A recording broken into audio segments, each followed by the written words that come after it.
Bonsoir à tous, chers auditeurs, et bonne année. Une année 2020 qui commence comme 2019, c'était fini, par des victoires fleuves du PSG, 6-0 contre Montellerie en Coupe de France, puis hier en Coupe de la Ligue 6-1 contre Saint-Etienne. On reviendra rapidement sur ces deux matchs, on se projettera surtout sur la suite de la saison. Que fera Tourelle et avec qui? Comment faut-il gérer l'effectif? Faut-il recruter cet hiver? On en parle tout de suite avec nos consultants. Kata, bonsoir. Bonsoir, bonne année à tous, meilleurs vœux et surtout la santé pour Neymar. Oh, la chute est magnifique. Lionel, de retour, salut à toi. Salut les gars, bonne année à tout le monde. J'espère que tu as vendu plein de chocolat. Ouais, bien vendu, bien mangé. Eh bien, parfait. Et avec nous, le seul, l'unique, et heureusement unique, Dryas. Ouais, mais j'aurais bien aimé être plus commun, mais bonsoir tout le monde. Eh ben, on va commencer direct. Donc, sur les deux matchs, je vais vous demander qu'est-ce qu'on peut retenir. Est-ce qu'on peut retenir quelque chose tout simplement de ces deux matchs, que ce soit sur la gestion globale de l'effectif, sur les perfs collectives et individuelles ou sur le système utilisé? Lionel, vas-y, commence. C'est bien déjà d'avoir vu une revue d'effectifs, puisque je crois que pratiquement tous les joueurs ont été utilisés sur ces deux matchs.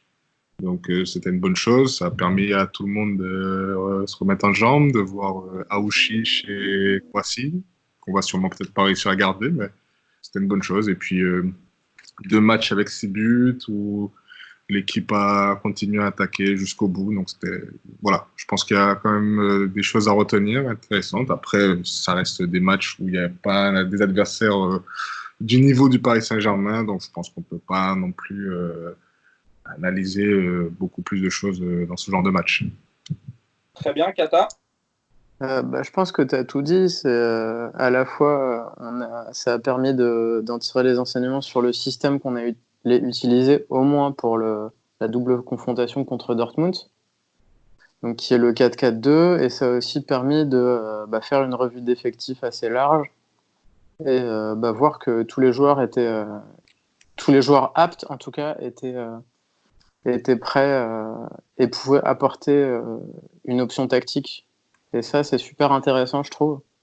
Alors, bien sûr, le bémol, c'est la qualité de l'opposition. Mais bon, moi, je trouve que c'est assez satisfaisant. Seb?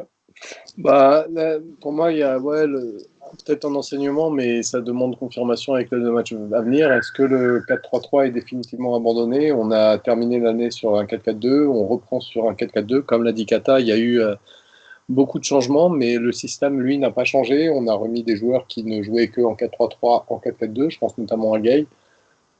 Et voilà, on voit ce système petit à petit s'installer, les habitudes de l'équipe, y compris les remplaçants, s'installer, s'inscrire dans le cycle de ce système-là. Et il faut voir, peut-être que le 4-3-3 va revenir, mais il commence à devenir de plus en plus lointain.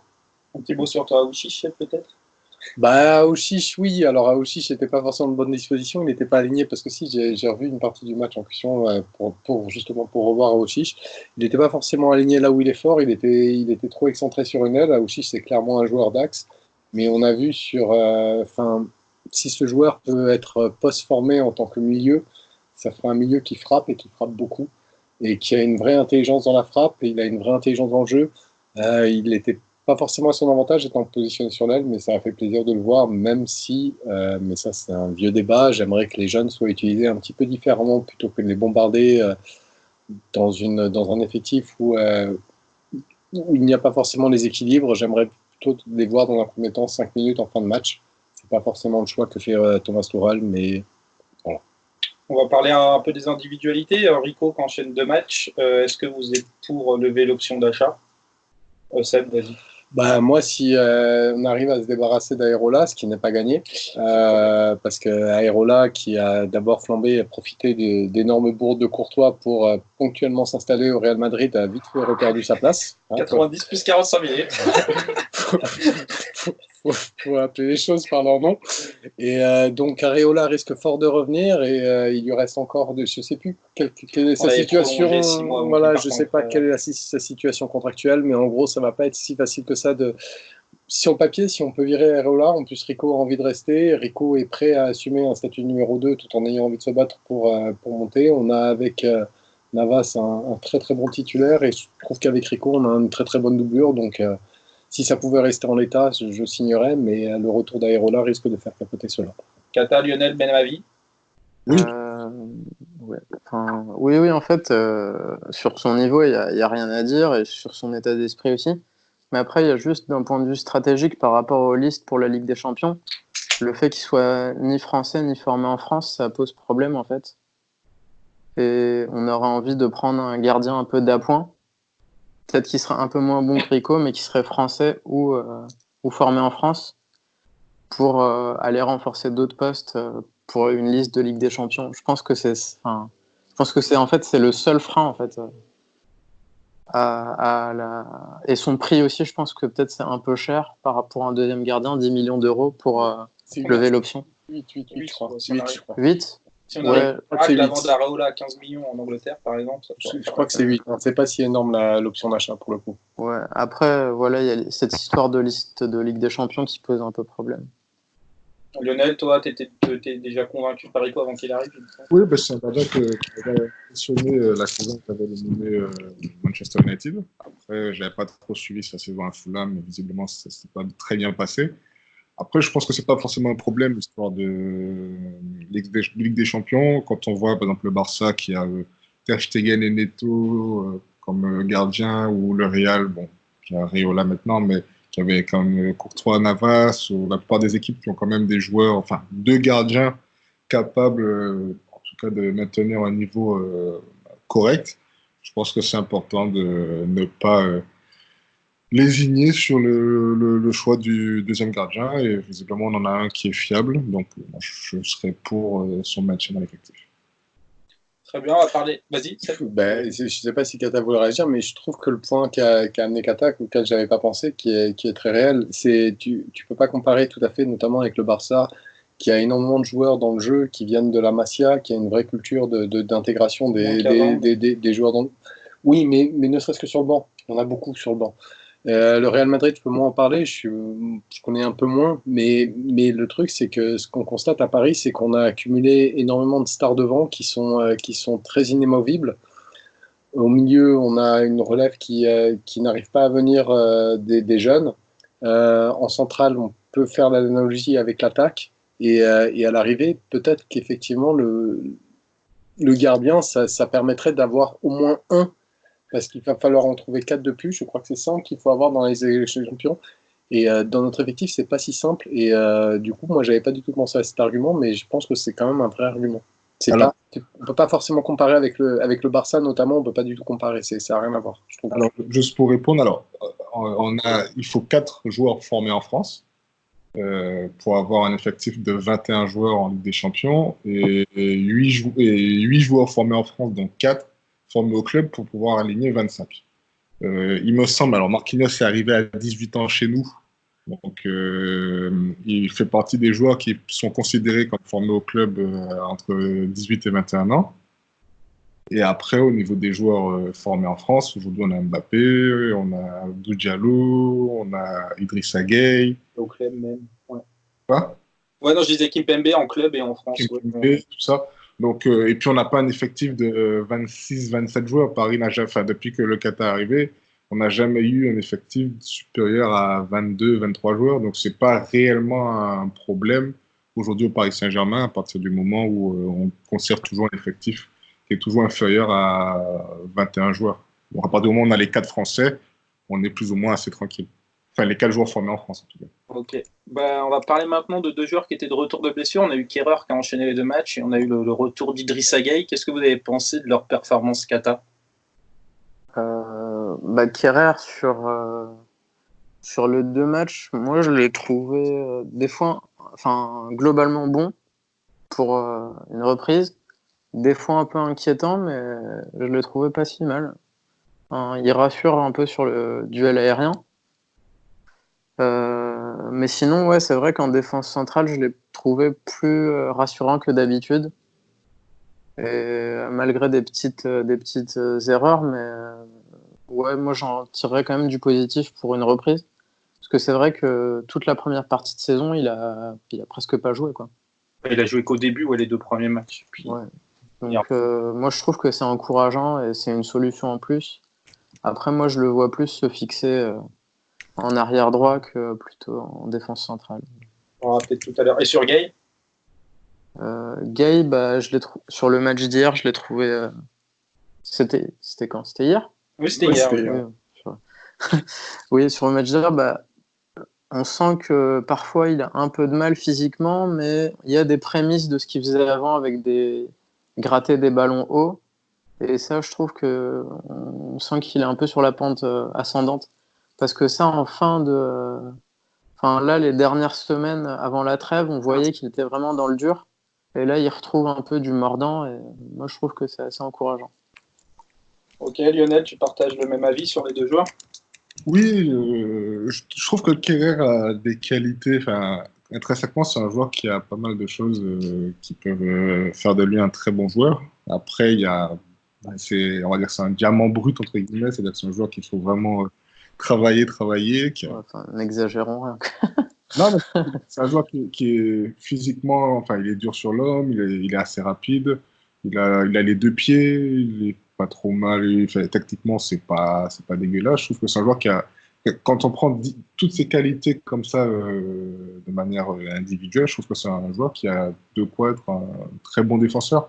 Après, c'est souvent le problème, c'est dans l'état d'esprit, dans la concentration, dans tous ces trucs-là, que ça peut basculer d'un côté comme de l'autre. Après, concernant Gay, sa première mi-temps, j'ai trouvé assez moyenne. En seconde mi-temps, j'ai trouvé un peu mieux.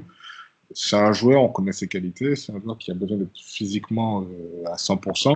Et est-ce qu'il a eu le temps de faire une préparation physique optimale pour pouvoir exploiter ses capacités? Peut-être pas.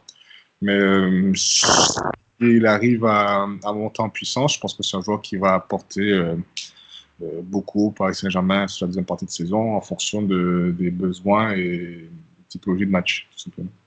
Ok, ouais, c'est ce que tu seras plus sévère sur les deux joueurs. Un petit peu. Bon, sur Kerrer, déjà, je rejoins complètement Lionel sur l'exposé des qualités de Kerrer. C'est un joueur qui a pété de réalité, mais j'ai l'impression qu'il a, il a un chapeau de verre, je ne sais plus c'est quoi l'expression, au niveau Plafond de mental, un plafond de verre, voilà, au niveau mental. J'ai l'impression que c'est un joueur qui est venu bien trop vite à Paris, qui aurait dû rebondir dans un club autre, qui aurait dû faire sa post-formation après. Et le problème, en fait, avec Kerrer, c'est que le meilleur de Kerrer, c'est quand même relativement moyen. Alors, c'est pas relativement moyen sur les capacités individuelles qu'a le joueur, mais c'est relativement moyen sur l'impression qu'il dégage sur un match. Et j'ai l'impression que Paris, c'est une marche qui est pour l'instant, je ne dis pas que c'est un joueur qui n'est pas en devenir, etc., mais qui est pour l'instant trop haute. Et le fait d'avoir fait le saut trop tôt, ben, c'est possible qu'il reste bloqué à vouloir se mettre la pression pour vouloir être trop bon et sans forcément réussir à franchir ce cap. Donc c'est à la fois un joueur que j'aime bien, j'ai pas envie d'enterrer parce que moi aussi je lui trouve une certaine élégance, je trouve il a un certain talent et j'aimerais le voir meilleur, mais je suis pas sûr qu'on le verra un jour meilleur avec Paris. Et concernant Gay, alors déjà il y a deux choses. Il y a l'argument du physique.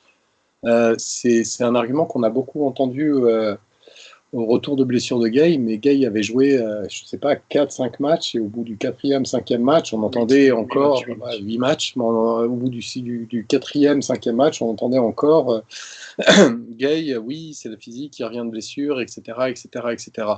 Alors je veux bien, mais c'est un joueur qui met vraiment très très longtemps à revenir de sa blessure. Alors là, maintenant, on va entendre le fait que alors on sort de la trêve, donc voilà, il faut du temps, blessure, en fait. Il s'est reblessé du temps, etc.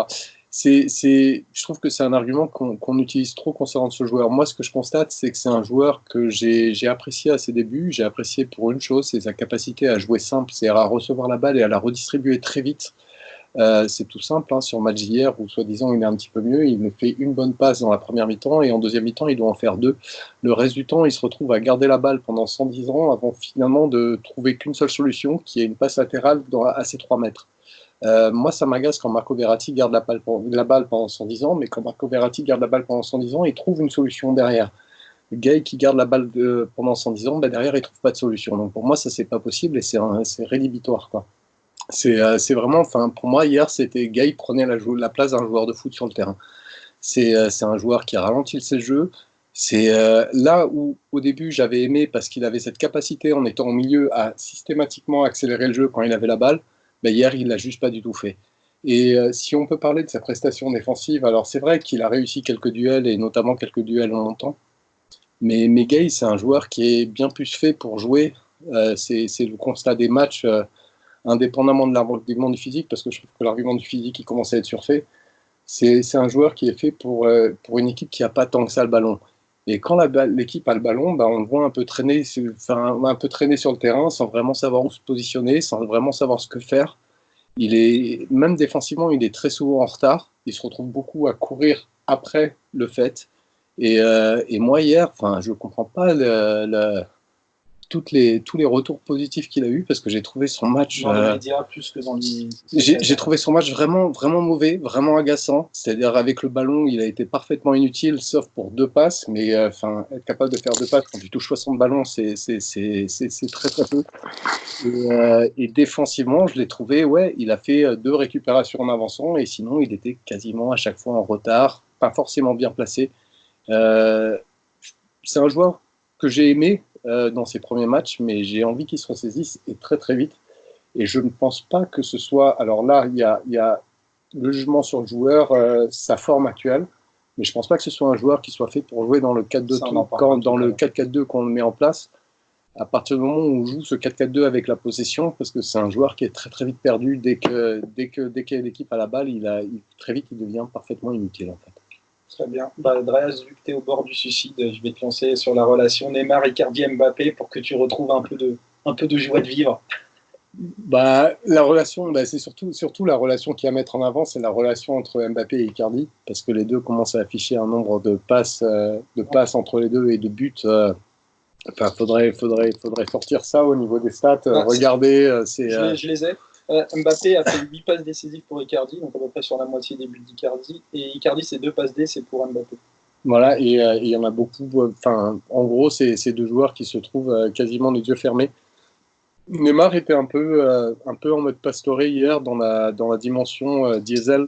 C'est le joueur qui est pas très très bon en première mi-temps et qui en deuxième mi-temps commence à distribuer caviar sur caviar. C'est-à-dire qu'il a mis du temps à se mettre en marche. Alors après, il est peut-être une coudée au-dessus de Pastore. Pastore, c'est à part. On ne peut pas le comparer. Mais voilà. Mais oui, ces 3 joueurs peuvent être superbes. Et quand ces 3 joueurs se mettent à jouer, quand ces 3 joueurs font des efforts défensifs, un peu moins bien des efforts défensifs pour Neymar hier par rapport aux quelques matchs qu'il avait fait, même s'il en a fait quelques-uns, il en a fait un petit peu moins. Mais Icardi, Mbappé, au niveau de l'état d'esprit, ces 3 joueurs qui sont vraiment dedans, on va vraiment avoir besoin d'eux en Ligue des Champions parce qu'ils seront capables d'exploiter la moindre faiblesse. Et ces 3 joueurs qui apportent pleinement satisfaction. Icardi, c'est même pas la peine de me lancer dessus. Tout le monde sait ce que je pense de lui.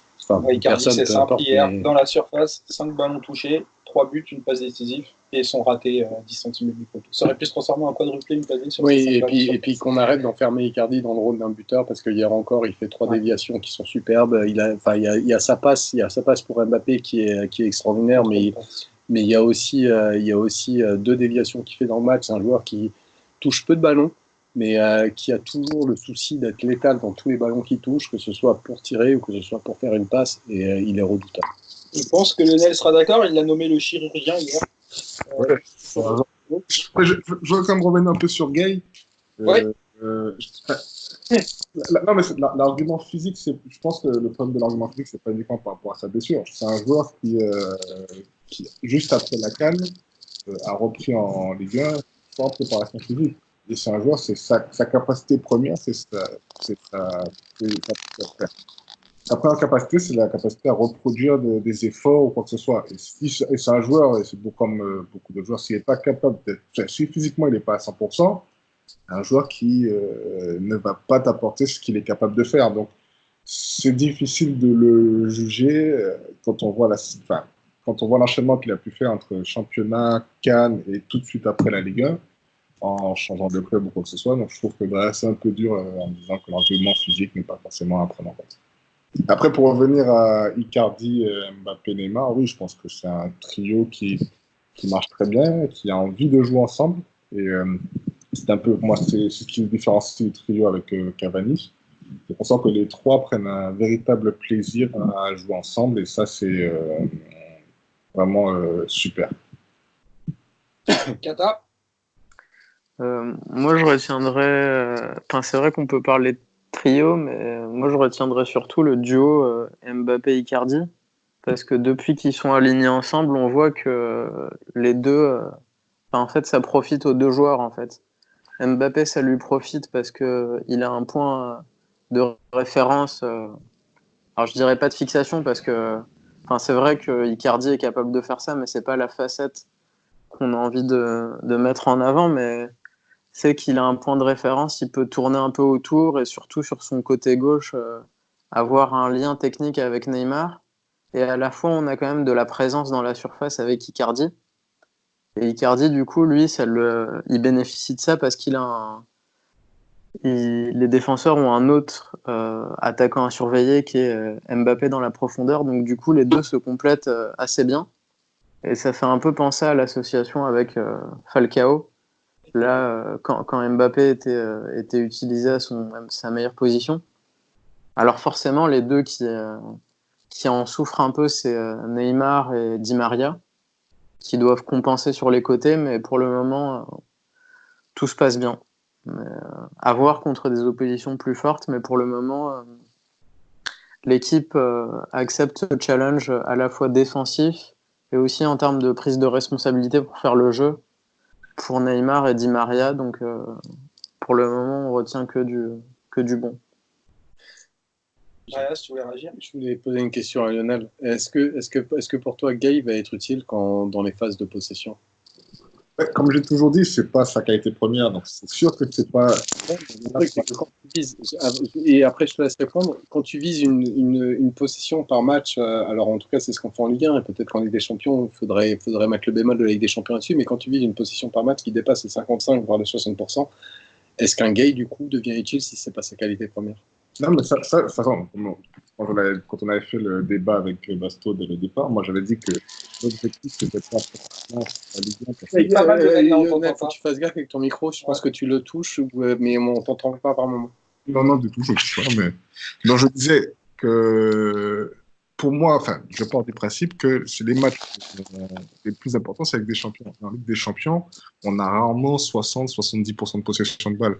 Et c'est dans ces matchs-là où on a besoin de joueurs qui sont capables de reproduire les efforts, d'aller au combat ou quoi que ce soit. Et c'est là que, pour moi, Gay aura son importance. Après, en Ligue 1, oui, c'est vrai que c'est pas un joueur qui, dans la possession, apporte énormément. Mais c'est pas. Enfin, je pense que dans l'effectif du Paris on avait besoin d'un joueur comme ça. Et on verra son utilité dans ce type de match. Après, c'est bien d'avoir différents profils et qui nous permet, en fonction du style de match et comme je l'ai dit tout à l'heure, de la typologie de match, de pouvoir changer en fonction de ce qu'on attend ou pas. Mais il a besoin de rythme. Du coup, si tu veux, tu parles d'un joueur qui va être bon dans les quelques matchs dans la saison où on n'aura pas la possession, enfin on visera pas le 60% de possession. Mais qui sont les plus importants. Mais comment est-ce que tu vas construire l'automatisme avec ce joueur si tu passes ton temps à l'utiliser et qu'il est assez inutile sur le terrain? Est-ce que tu n'es pas en train de détruire la confiance que ses coéquipiers vont avoir? Enfin, je veux dire, ça pose un vrai problème d'avoir un joueur qui est en Ligue 1. Sur un match comme hier soir, tu pourrais le remplacer par beaucoup de joueurs de l'effectif et avoir la même utilité. C'est pas deux récupérations dans un match et deux passes vers l'avant qui font un match, quoi. Je suis d'accord, mais j'ai pas. Enfin, il y a des joueurs, par exemple, au Paris Saint-Germain, par exemple, quand tu vois Kurzawa ou quoi que ce soit, où tu sens que ses coéquipiers ne lui font pas confiance. Moi, quand je regardais le match hier, j'ai pas l'impression que les coéquipiers de Gay ne font pas confiance. Il y a eu pas mal d'occasions. Mais si des matchs comme celui qu'il a fait hier, il en fait 10, ça va commencer. Je sais pas. Il y a eu pas mal d'occasions d'action et tout, où le ballon est passé par Gay, où il a joué assez simplement. Il y a une action où une très belle action avec Neymar, où il y a eu, ça s'est joué en une touche de balle ou quoi que ce soit. Et... Non, moi, je te trouve très sévère avec lui. Après, bon, t'as le droit d'avoir ton avis, hein, mais j'ai pas cette sensation d'avoir un joueur qui empêche l'effectif de jouer ou quoi que ce soit. Surtout au milieu de terrain, quand je regarde le milieu hier, on va dire le double pivot, le terme que beaucoup de gens n'aiment pas, j'ai pas l'impression que ce soit vraiment lui qui soit le moins utile dans ce milieu de terrain. Mais moi, pour être honnête, moi, tu vois, actuellement, on fonctionne en double pivot. Oui. Il y a un joueur que tu dois placer sur le terrain à l'heure actuelle parce qu'on n'a pas d'autres joueurs qui sont capables de jouer dans ce rôle-là, c'est Marquinhos.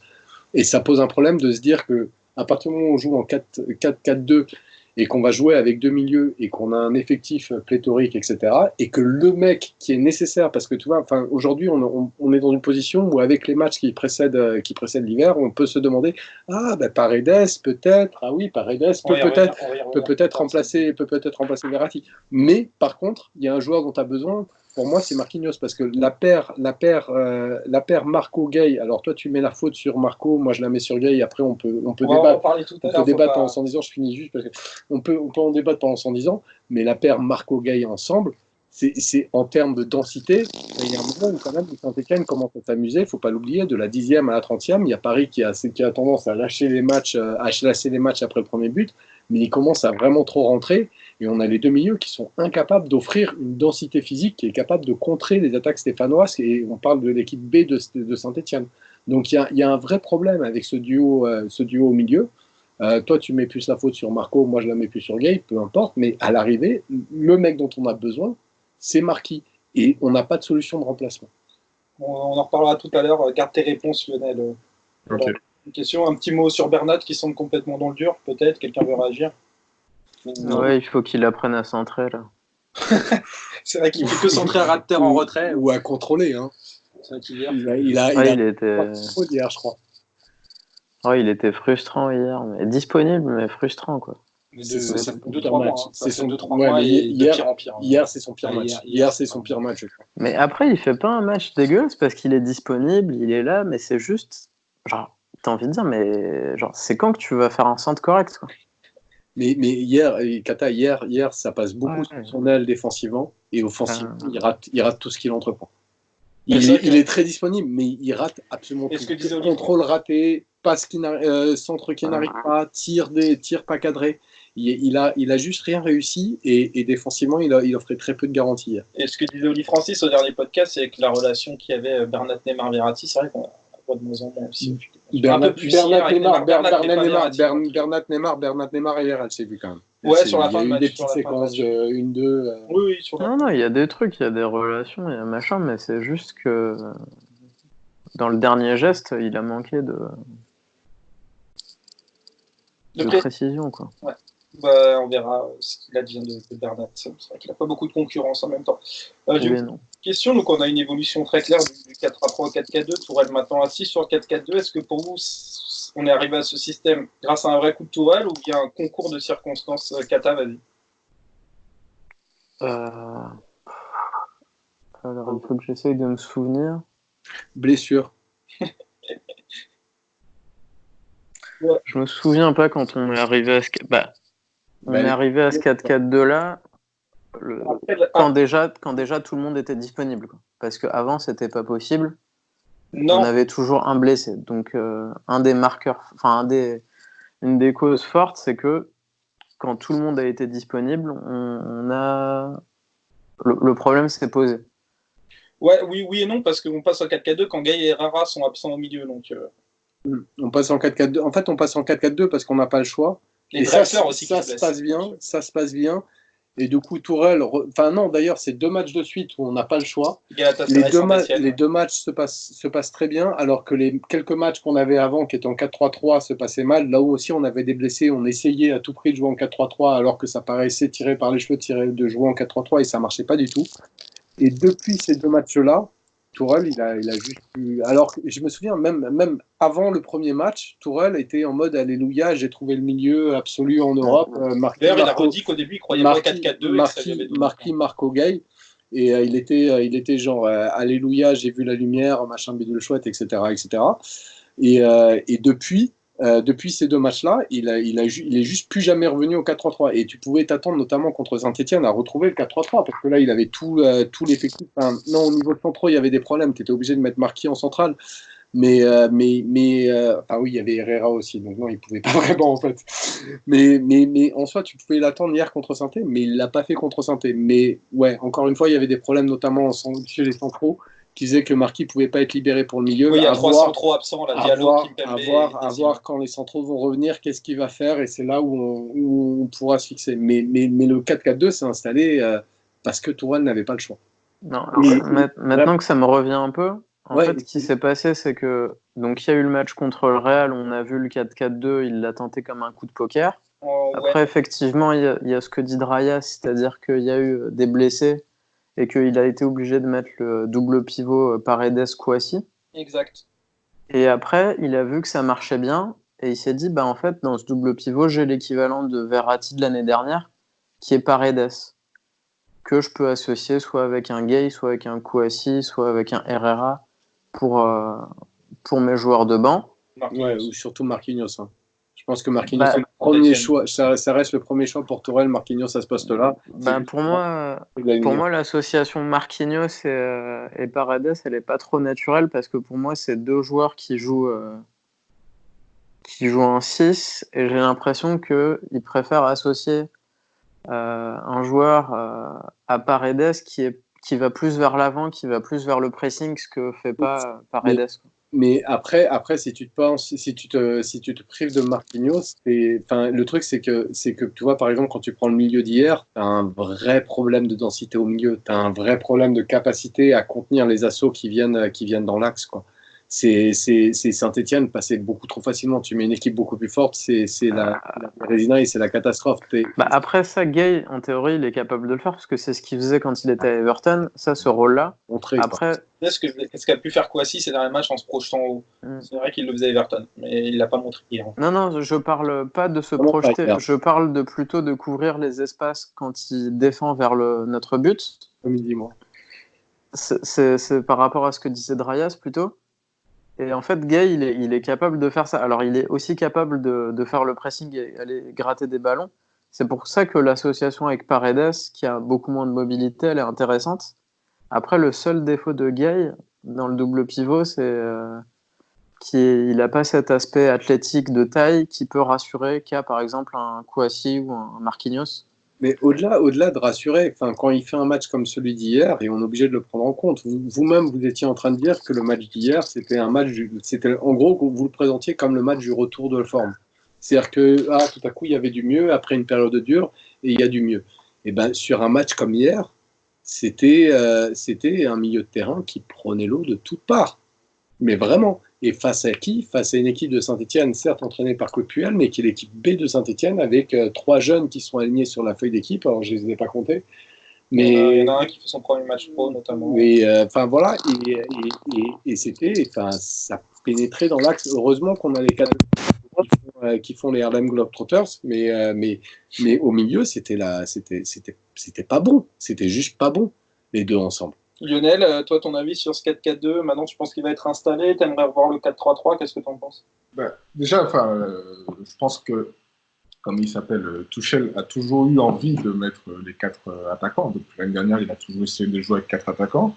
Et je pense que c'est plutôt on a peut-être tendance à dénigrer Tuchel, à dire qu'il n'est pas bon comme ça, mais je pense que c'est surtout un bon coup de management. Après le match contre le Real ou quoi que ce soit, où il disait que le 4-4-2 c'était impossible. Je ne suis pas sûr qu'au fond de lui, il pensait que c'était vraiment impossible, mais je pense qu'il avait cette envie de faire réagir les 4 joueurs de devant en disant si vous avez cette attitude sur le terrain dans un 4-4-2, oui, c'est impossible de jouer, je ferai un choix.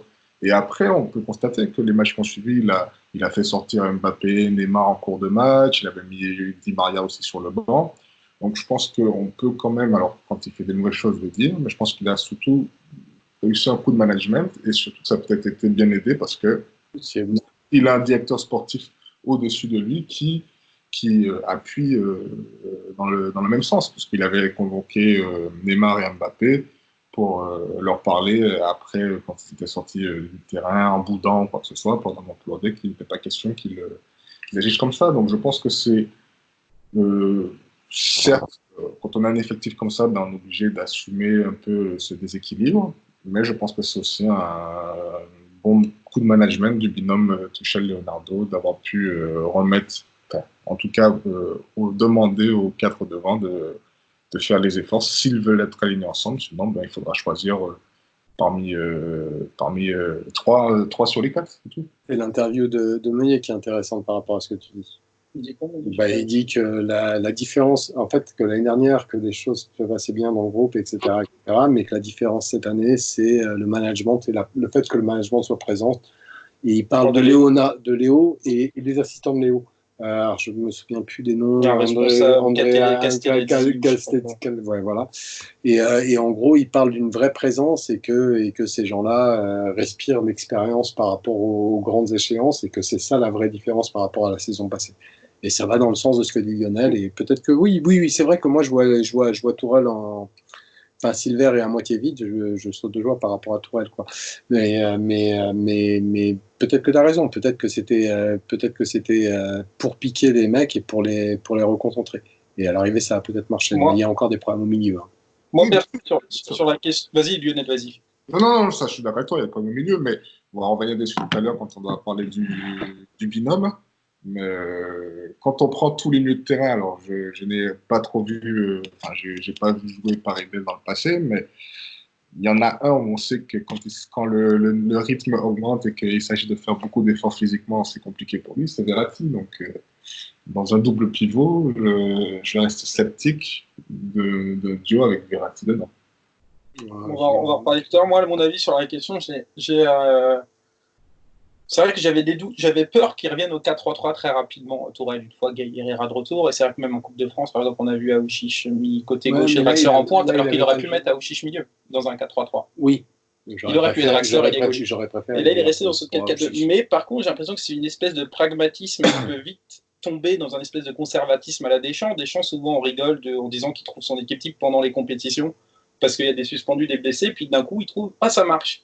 Et bien, c'est là où on va voir Tourelle. Est-ce qu'il va continuer maintenant avec son 4-4-2 jusqu'à Dortmund, en attendant la prochaine déconvenue pour rechanger, ou alors il va alterner entre différents systèmes, différentes solutions?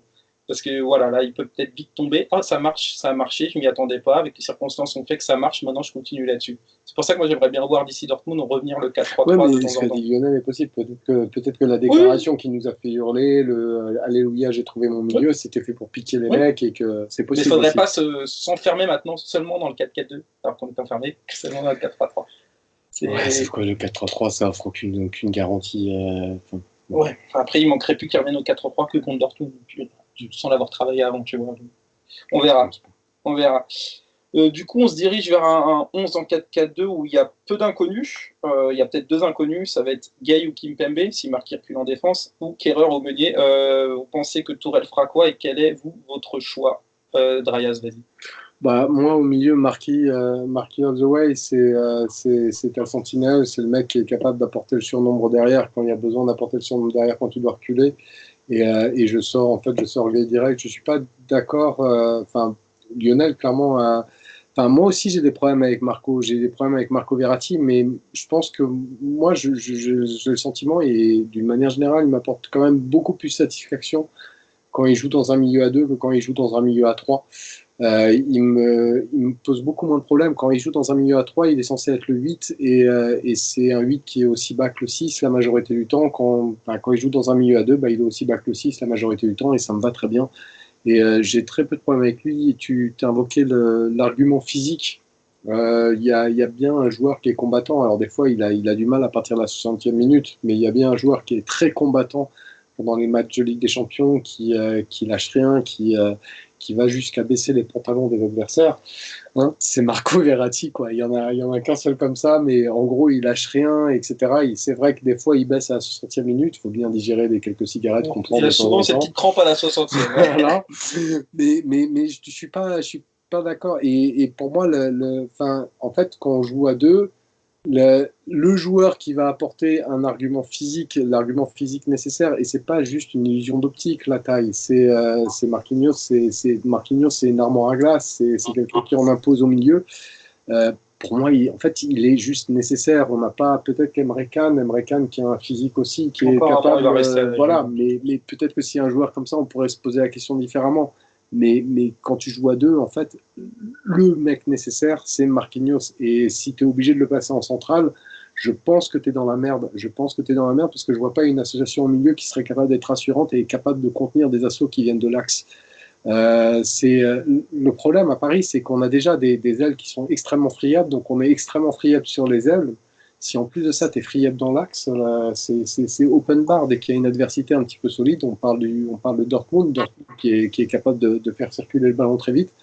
On risque fort de s'ouvrir parce qu'on n'est même pas capable de couvrir un minimum l'axe, quoi. Donc, Ouais, voilà, pour moi, c'est d'abord tu mets Marquinhos et ensuite de ça, tu vois. Kerrer ou Meunier? Meunier, je l'ai beaucoup critiqué en début de saison et force est de constater que depuis un petit mois, il a un vrai retour de forme. Il est bien mieux défensivement, il est utile offensivement, il fait beaucoup de bons centres. On parle assez peu de lui, mine de rien, avec les 4 fantastiques, etc. Mais je trouve qu'on a un Meunier qui. Alors après, bien sûr, quand il se retrouvera face à des Rodrigo, face à des Sancho, face à des. etc. Qu'est-ce qu'il sera capable de faire? Guerrero, pas Rodrigo. Oui, enfin, je peux tout mélanger. Non, Rodrigo, je pense au Real, mais Ah. voilà. Mais à voir qu'est-ce qu'il vaudra à ce moment-là. Mais je pense que le Meunier qu'on a à l'heure actuelle est infiniment plus fort que le Meunier qu'on avait en début de saison, qui était vraiment l'ombre de lui-même. Et je pense que Kerrer apporte des garanties si jamais les 4 offensifs ne défendent pas. Mais il se trouve que les 4 offensifs défendent et qu'on n'a pas besoin de mettre Kerrer sur l'aile, donc Meunier tous les jours. Et tu penses que Tourelle fera quoi? Je sais pas ce que fait Tourelle, j'ai renoncé à comprendre Tourelle et je m'en porte que mieux. Ok, Kata, je te pose la même question, même si connaissant ton amour pour Kimpembe, je crois deviner la première réponse. Kata? Ah bah Kata a disparu. Lionel? Ah Oui. il décode. Regarde. Quoi? Lionel, t'es là? Oui, je suis là. Ah, vas-y, fais-le parce que Kata a disparu. Donc Ben, toi, Gay ou Kimpembe et Kerrer ou Meunier, même question. le truc, c'est que j'ai presque envie de dire les deux.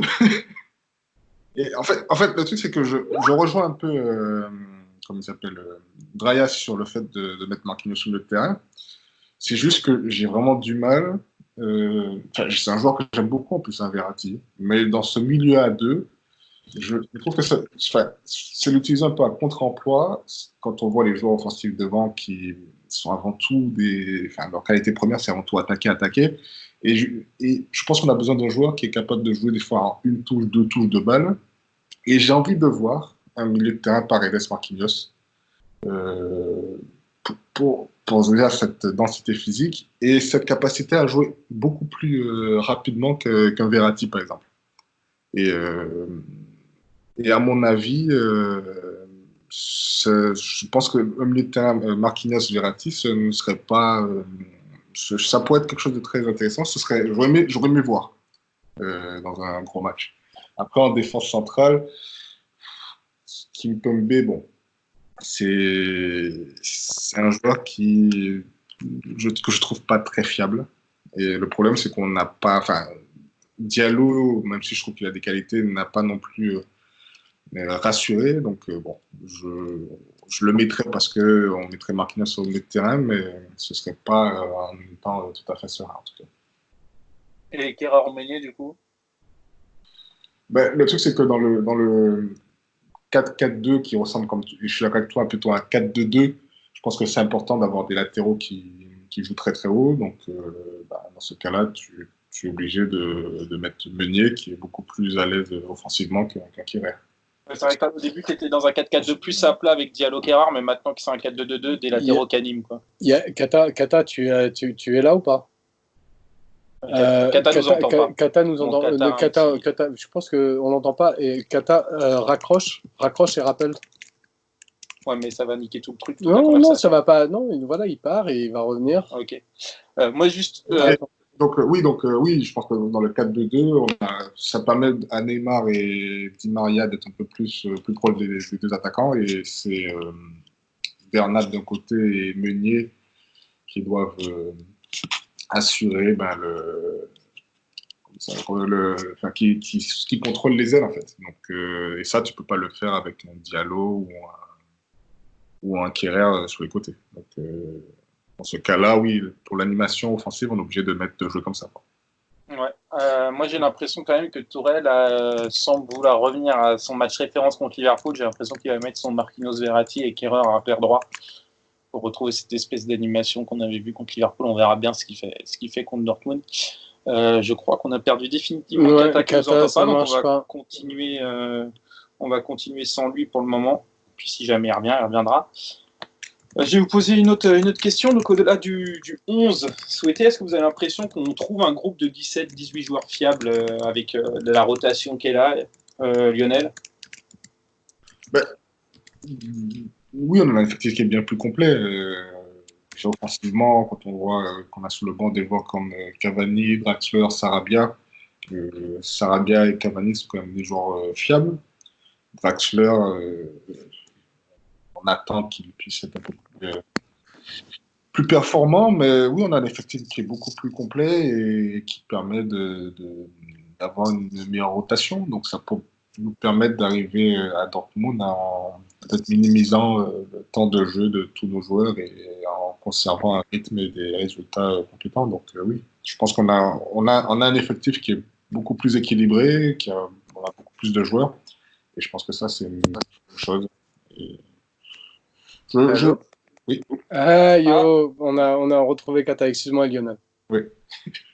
Bah, fini, Lionel, du coup.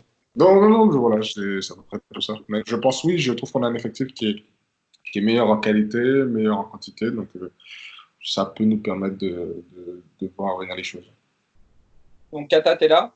Oui, vous m'entendez? Ouais, Bah oui, c'est ouais, bon on maintenant. t'entend. Ouais, depuis tout à l'heure, j'étais là, mais je sais pas pourquoi C'est pas grave. ça marchait pas. C'est réglé maintenant. Je te pose les deux questions d'un coup. Pour toi, Gaillou Marquis et Kerrer au Meunier. Puis ensuite, est-ce que tu as l'impression qu'on trouve un vrai groupe de 17-18 joueurs fiables? Vas-y, réponds aux deux questions. Alors, pour moi, déjà, c'est indispensable dans le double pivot d'avoir deux profils différents. Donc, un profil créatif, donc forcément Verratti pour moi, qui est un incontournable, un indispensable. Et moi, je l'associerais plus volontiers avec Marquinhos, qui a la qualité en plus de Gay de pouvoir rassurer dans le domaine aérien. Et donc, moi, c'est cette paire-là que je verrais au milieu de terrain, donc Verratti et Marquinhos. Et en arrière droit, je mettrais plutôt Kehrer parce qu'il apporte plus de garanties défensives. Voilà. Et par contre, je ne mettrais pas forcément Kipembe du coup. Mettrais Diallo? Je sais pas, peut-être Kouassi, je sais pas, n'importe qui. C'est un peu risque en Ligue des Champions. En fait, ça dépendra de la forme du moment, mais Sinon, tu mets Kerrer et Meunier. non, il faut pas déconner non plus. Mais Kerrer, garantie défensive, ouais. Bon. Non, mais je mettrais plus Kehrer parce que Kehrer peut aussi apporter sur des coups de pied arrêtés par son jeu, Mais justement, le fait que par son jeu de tête. Kata, le fait que les offensifs, le fameux quatuor magique, blablabla, commencent à défendre, ça fait pas altérer un peu ton point de vue sur comment est-ce qu'on doit occuper l'aile? Ben, en fait, c'est toujours intéressant d'avoir un latéral qui s'est bien centré pour Icardi. Après, je préfère quand même la garantie d'avoir Kehrer plutôt que de Meunier. Ouais, mais si par exemple, sur l'aile droite, c'est qui d'ailleurs? C'est Di Maria. Mais après, Ouais, le Di souci Maria, en plus, passé, c'est qui en fait le comme plus dit chier. Lionel, c'est que c'est pas un 4-4 de la place, c'est un 4-2-2-2. Donc on a déjà les deux soi-disant alliés qui sont en fait des folies, qui sont beaucoup recentrés. Et il faut occuper les ailes. Donc ouais, moi je partirais aussi sur Meunier. Mais bon, on verra ce que fait Toral. Donc là, vas-y. Je voulais réagir juste sur ce que tu disais, Marquis. Marquis, c'est pas que le domaine aérien. Souvenez-vous du match contre Manchester United, le match aller, ce que fait Marquinhos sur Paul Pogba. Je pense pas que Gay ce soit ses qualités premières, mais si, c'est quand même ses qualités premières à Gay de savoir faire ça. être capable de couvrir un mec et de complètement. Oui. C'est ce qu'il avait fait la saison dernière contre Manchester United. Contre Pogba en plus. Ouais, c'est ça, exactement. Il avait un Pogba. C'est vrai? Ouais. Ok, bah. Ouais, donc, du coup, pour moi, je les vois quand même, dans cet aspect-là, je les vois quand même équivalents, peut-être un peu plus de vivacité sur les appuis pour Gay. Après, Gay, il a un déficit au niveau de la taille. Mais... Du coup, Kata, sur la deuxième question, groupe de 17-18 joueurs, tu penses qu'on les a là? Moi, je pense qu'on a même plus parce que déjà, on peut voir 2-11 en 4-4-2 qui se dessinent. Et en plus de ces 2-11, on a des joueurs à l'extérieur que sont Kouassi, Herrera et Aouchiche qui peuvent aussi apporter. Donc pour moi, on a un vrai groupe de, je dirais, 25 joueurs qui sont intéressants et qui ont tous leur utilité tactique. Donc, Reyes? Bah moi, sur cette question, je suis forcément influencé par ce que j'ai vu dans le passé. Et je pense que là, Thomas Tuchel est dans une obligation de rotation. Faut pas oublier qu'on a une période qui est juste infernale, où on joue plus de 2 fois par semaine. On joue littéralement tous les 3 jours jusqu'au match de Dortmund. Et ça a un impact, c'est qu'il est obligé d'être dans une logique de rotation d'effectifs au-delà de ses désiderata d'équipe. Et on ne peut pas juger sur le fait d'être des 7-18. On va tout à coup se retrouver dans une situation où on va utiliser beaucoup de joueurs, mais est-ce que ça aura vraiment un signifiant?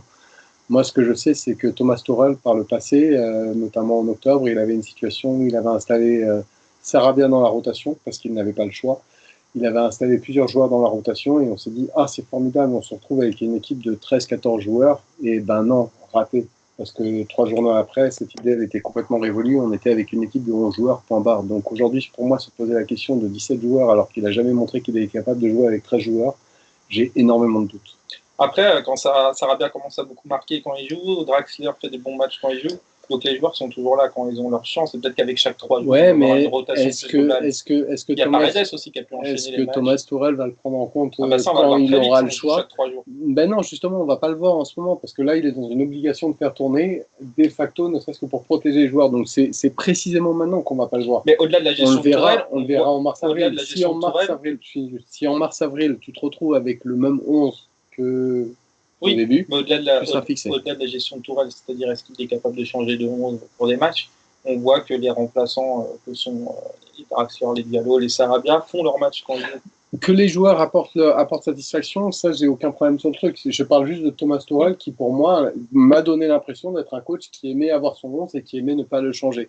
Et la seule chose que je suis en train de dire, c'est que la situation actuelle, qui est dans une situation où il est obligé de faire une rotation d'effectifs pour gérer les physiques des uns et des autres pour arriver à peu près en forme à Dortmund, compte tenu d'un calendrier qui est complètement démentiel, ne permet pas justement de juger cela. Là, on va jouer 2 fois Monaco en 3 jours, il risque de mettre 2 11 bien différents. Mais après, c'est pas antinomique de vouloir mettre un 11 qui juge performant et de faire une rotation d'effectifs. La problématique par rapport à ce que tu dis, c'est qu'une fois que tu as un joueur qui est performant, qui apporte une vraie plus-value, etc., et que tu as le joueur qui va le coach qui va tout de suite le mettre sur le banc parce qu'il ne correspond pas au 11 et qui fausse complètement la concurrence, si, ça reste une problématique. Non, mais après, il y a le niveau intrinsèque des joueurs, je veux dire, bon, et le statut aussi, mais moi, ça me choque pas que Sarabia soit un remplaçant annoncé de Di Maria qui a plus prouvé que lui au PSG et qui a beaucoup plus de références que lui. Quoi. Après, il y a un truc que tu ne prends pas en compte dans ton analyse, c'est qu'on a un effectif qui n'a pas eu de préparation physique. Et que, qu'on le veuille ou non, la meilleure façon de préparer physiquement ces joueurs-là, c'est de les faire répéter les matchs tous les 3 jours, surtout dans la période de septembre jusqu'à décembre, qui n'est pas la période la plus importante où si un joueur se blesse, on a le temps de le récupérer pour la période fatidique. Donc, le problème, c'est qu'il y a 2 choses. Soit tu as les 6 semaines de de juin jusqu'à août pour faire une vraie préparation physique du foncier ou quoi que ce soit, pour permettre à ton effectif de monter en puissance, soit tu es obligé, parce qu'ils sont arrivés tous pratiquement lorsque la saison démarrait, les faire répéter les efforts, et malheureusement, ça ne permet pas d'avoir une véritable rotation. Donc c'est tout ça qu'il faut prendre en compte. Et quand tu regardes notre effectif, que ce soit les Sud-Américains ou même pas mal de joueurs, n'ont pas eu cette possibilité d'avoir une véritable préparation physique. Donc, tu es obligé de les remettre tous les 3 jours pendant cette période-là, parce que c'est une façon de les faire prendre du physique en leur donnant des matchs où il y a du rythme et autres. Quoi. Ouais, c'est vrai. Après, je voulais juste ajouter un élément par rapport à l'aspect rotation. Il y a aussi quelque chose qui joue en la faveur du club, en la faveur de Tuchel, c'est le fait qu'on a un effectif qui est construit pour le 4-4-2. C'est-à-dire que pour le 4-3-3, il nous manquait ce profil un peu relayeur offensif. Mais par contre, nous, on a quand même des milieux offensifs excentrés que sont Sarabia, Draxler, qui font qu'on est tout à fait à l'aise pour jouer en 4-4-2. Et j'oubliais aussi le fait qu'on a aussi Cavani, Choupo-Moting. Donc ça fait quand même un effectif qui est assez bien fourni pour le 4-4-2 et bien adapté, même pour les rotations. Donc ça, c'est assez appréciable et commode pour Tuchel. Pour le 4-4-2, il y a juste un bug pour moi. On a tous nommé Marquinhos qui est défenseur central et on arrive grosso merdo, si on faisait un sondage d'après ce qu'on disait, on n'arrive pas à dégager un milieu dans lequel on ne met pas Marquinhos. Et pourtant, c'est un défenseur central. Donc, c'est exactement ce que tu dis. En fait, si tu veux, c'est que dans un 4-4-2, pour les 4 de devant, les deux ailiers et les deux attaquants, on a toutes les réponses, on a toutes les situations, on a des jeunes qui sont en train de pousser à la porte, on a etc., etc., etc. Mais pour le milieu, les deux charnières, effectivement, il y a moins de problèmes qu'en 4-3-3 parce qu'en 4-3-3, il nous manque vraiment le profil 8-10 en fait.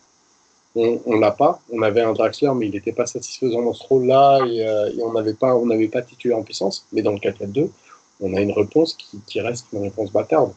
Parce que quand tu es obligé de t'appuyer sur un central que tu peux pas imaginer, alors que tu as 4-5 milieux, hein, mais tu peux pas imaginer le milieu sans ce central-là, c'est qu'il y a quand même un problème. Bah, non, moi je trouve pas qu'il y a un problème parce que d'un côté on a comme tu l'appelles, la charnière Verratti-Marquinhos, et de l'autre côté en backup, on a Paredes et Gay qui forment aussi un duo qui est complémentaire, ou même Paredes-Kouassi, on va dire, qui est une autre option. Donc pour moi, je trouve que c'est totalement. Herrera est enterré mort-vivant. Bah, Herrera, il est un peu. On ne le voit pas, il est tout le temps blessé. Qu'est-ce que tu veux qu'on fasse? Non, mais même Herrera, je veux dire, d'un point de vue complémentarité avec Paredes, il a moins les qualités naturelles pour jouer dans ce double pivot-là. Quoi. Il a moins de mobilité, il n'a pas vraiment d'arguments athlétiques à faire valoir. Enfin, il est tout à fait correct, mais on ne voit pas une caractéristique forte. Paredes ne sait pas défendre, mais attention, Paredes est tout à fait capable de récupérer des ballons de la tête et Paredes a une présence athlétique au milieu, mine de rien. C'est-à-dire qu'il ne sait pas défendre quand il doit courir sur 10 mètres. C'est là où il est en PLS. Mais pour la présence athlétique, Paredes est bien moins gringalé qu'un Marco Verratti, qu'un Ganagay. C'est pas Marquinhos non plus. Non, c'est pas Marquinhos, mais il a quand même une présence. On va poser une dernière question, sur le mercato. Ça me permet d'enchaîner. Kata, tu dis qu'on a 2-11 complets. Est-ce que, pour toi, on a quand même besoin de recruter? Et deuxième question, la rumeur la plus insistante, c'est Paqueta. Est-ce que tu es pour ou contre? Alors, donc je dis 11, on a 2-11, alors presque, parce que au niveau de l'arrière gauche, le remplaçant de Bernat, c'est Kurzawa, et Kurzawa, bah, il est un peu aux fraises, c'est un peu le joueur qui a pas réussi à être lancé par Tuchel, donc il est un peu de côté dans son effectif. Mais bon, le problème, c'est que par rapport aux listes de la Ligue des Champions, moi j'avais entendu ou cru comprendre que si par exemple on envoyait Kurzawa, je sais pas, dans un club à l'Inter cet hiver, qu'on s'en débarrassait, on pourrait pas prendre par exemple un autre latéral étranger type De Sciglio. Et a priori, Kurzawa va rester. Il vient de changer d'agent pour se trouver un club libre cet été. Ok, donc moi je pense qu'il va y avoir un statu quo, c'est-à-dire qu'il va pas y avoir de mouvement cet hiver. Enfin, en fait, je vois pas pourquoi on déstabiliserait une équipe. Et en plus, on a des opportunités qui sont pas légion dans ce mercato-là. Donc moi, je crois plus en une absence de mouvement, statu quo, et miser sur la stabilité. Ok. Drayas, est-ce que tu veux une recrue ou avec ce groupe actuel maintenant? Moi, Paqueta, je le connais pas trop bien. On parlait de 8-10 qui manquait pour jouer en 4-3-3, mais là-dessus, je suis complètement d'accord avec Kata. À partir du moment où tu arrives à trouver un équilibre en 4-4-2, pourquoi est-ce que tu es renforcé pour un 4-3-3 avec un joueur dont tu n'es pas sûr du niveau, de sa capacité d'intégration? C'est une prise de risque. C'est le genre de mouvement que tu peux peut-être faire en été, mais que tu fais jamais en hiver. Là, par contre, je suis pas d'accord, c'est que si tu amenais un latéral qui était cohérent, ça déséquilibrerait pas l'équipe, hein, ça mettrait pas en danger l'équipe et ça irait très bien l'équipe. Le seul problème, c'est que ces latéraux-là, ils n'existent pas. Mais... C'est pas ce que dit Kata, il dit juste qu'on peut faire un mouvement de latéral que si on vend Kurzawa et Kurzawa est parti pour rester. Oui, mais après, même sans vendre Kurzawa, tu pourrais, dans un monde parfait, tu recruterais en fait un mec qui serait bon pour que Bernat soit le remplaçant de ce mec-là. Oui, mais ça, je suis d'accord, mais ce que je dis, c'est que même si tu fais partir Kurzawa, que tu veux recruter un latéral type De Sciglio ou peut-être un joueur plus fort, mais bon, après, il faut voir les opportunités qu'il y a.